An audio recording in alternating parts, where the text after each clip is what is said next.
Welcome sa ating Healing Sangkap at nagtitipid ba tayo, Chef? Hindi no. Bakit nasa tinapay na yung nasa si Pecho, wala na tayong bowl? Inubos na po. Anong tawag dito sa soup na nakalagay sa tinapay? Ito po yung ating sourdough bread na parang it's a Sourdough typical bread. yung chowder style po. Ito Oo. ganito po siya nilalagay.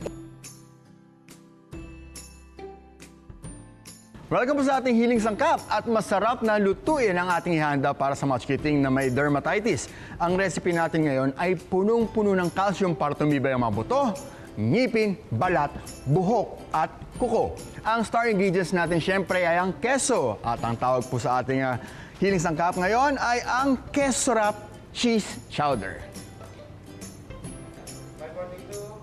Simulan na natin ang paggawa ng Keso Wrap Cheese Chowder. First, of course, initin po natin ang ating oil, ating mantika.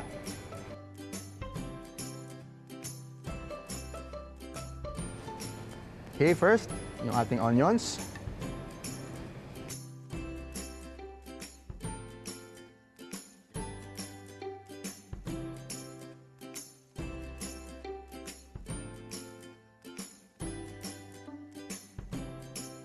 Okay, milk. You can use fresh, full cream, or evap. Season with some seaweed salt. Seaweed salt is readily available po sa lahat ng Healing Galing outlets na makikita niyo sa buong Pilipinas. Okay, and then the cheese. Here, you can add yung cheese na mabilis matunaw or mga hard cheeses like yung mga wala po sa cold section. Kumbaga nandun lang sa dry section, you can add it as well. Okay, add egg yolks. Then,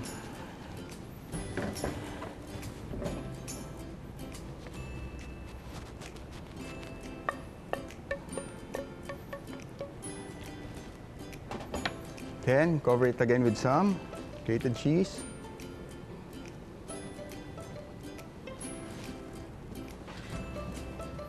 Lagay po natin sa ating oven toaster. Para lang magrata, para lang maluto. Yan. And then, maya-maya, hintayin na natin ang finished product ng ating Keso Wrap. Ito na. Of course. Mga kahiling, ang ating finished product, ang Keso Wrap Cheese Chowder.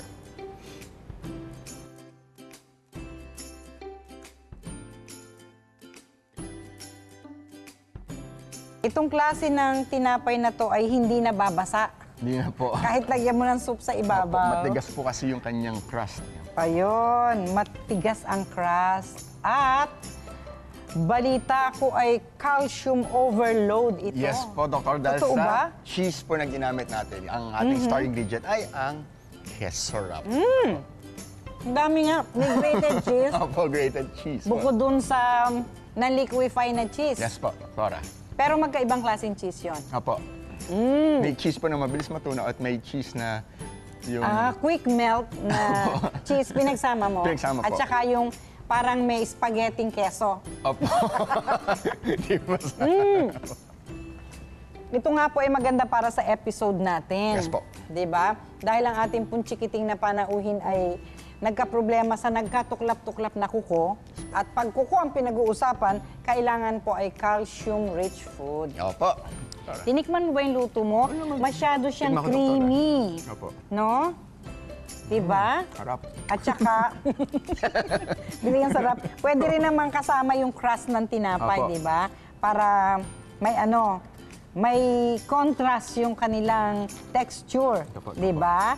Pero yung tinapay naman, kahit hindi rich in calcium, meron din pong calcium kasi nilalagyan ng gatas Opo. ang preparation ng tinapay, no?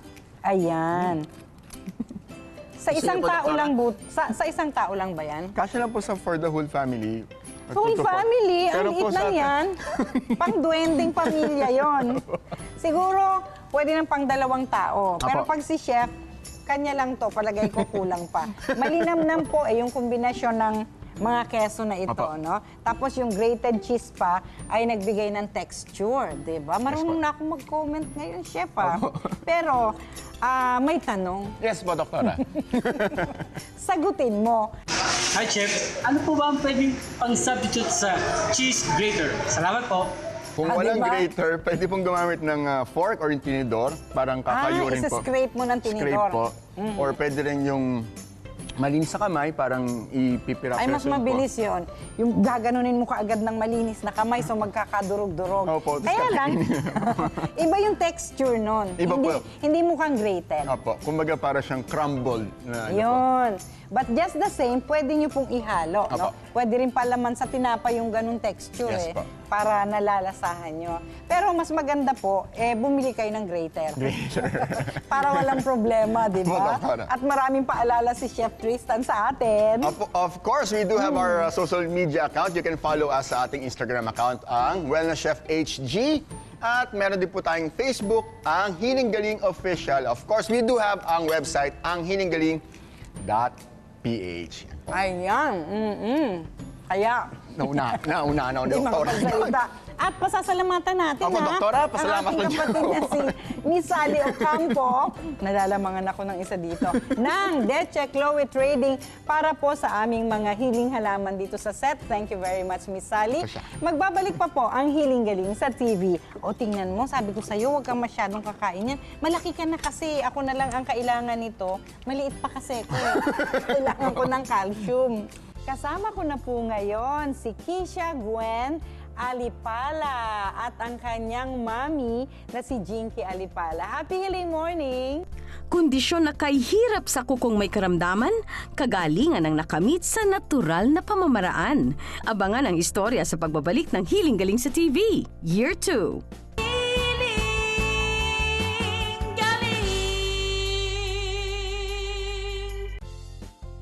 Hiling Galing would like to thank Deche Chloe Trading, June Encarnacion Salon, marketingcoach.net. Pampaswerte man sa pag-ibig, sa kalusugan, sa tahanan o sa negosyo ang hanap nyo, abay meron yan dito po. Dito lang sa special Chinese New Year episode ng Hiling Galing sa TV. Hiling Galing sa TV, Linggo, alas 7 ng umaga sa TV5.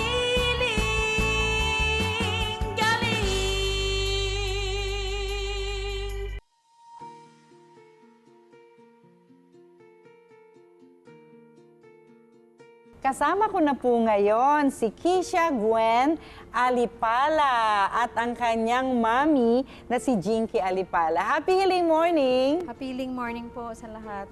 Hello! Kumusta ka na?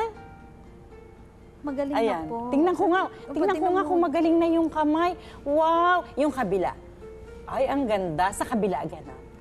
I have two hands. Ay, ang ganda na. Pati sa paa, wala nang sugat.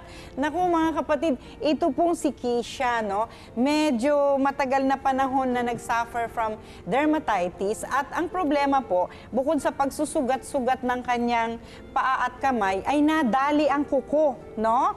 Ito ba, Keisha, naaalala mo ba nung nagkaroon ng problema ang kamay mo? Naaalala mo to? Si Keisha ba to? Opo. Ha? Opo. Daming sugat. Ano to? Masakit ba? Nung may sugat ka, sumasakit siya? Opo. Ha? Sagot. Si mama, baka hindi na naaalala no? Di ba dito din, nakita natin ang daming sugat ni Keisha. At saka payatot pa si Keisha noon, no? Ang ganda-ganda naman. Naalala mo yan? Ha?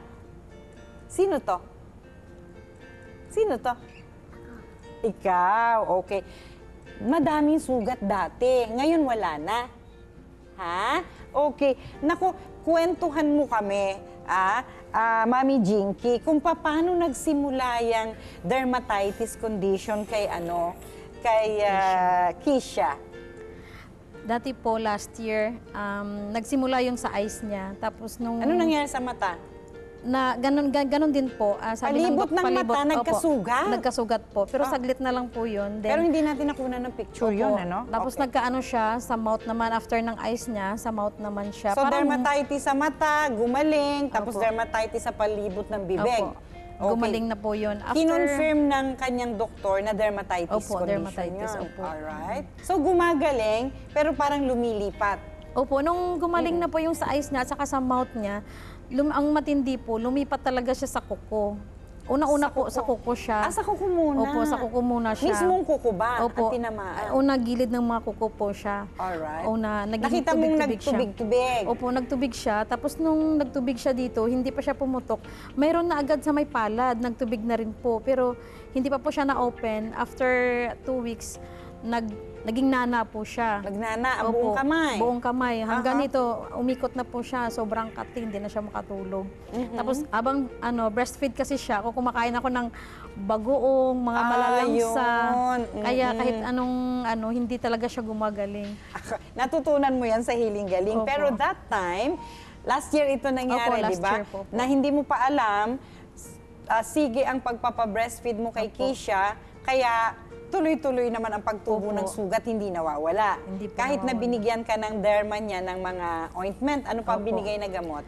May sabon, tsaka May yung sabon. cream. Okay. Opo. Ganun pa din po. Pati yung pedya po niya, antibiotic naman po ang Yung ang oral binigyan. antibiotic. Opo. Okay. Opo. Lalong lumala din po. Dahil yung sa sabon, parang siguro sobrang matapang po siya kasi yung skin niya sobrang manipis na. Baka hindi Lalong pambata. nagulat kami kasi sabi namin, bakit naging kalahati na lang yung kuko? Pudpud ng pudpud yung kuko. Tapos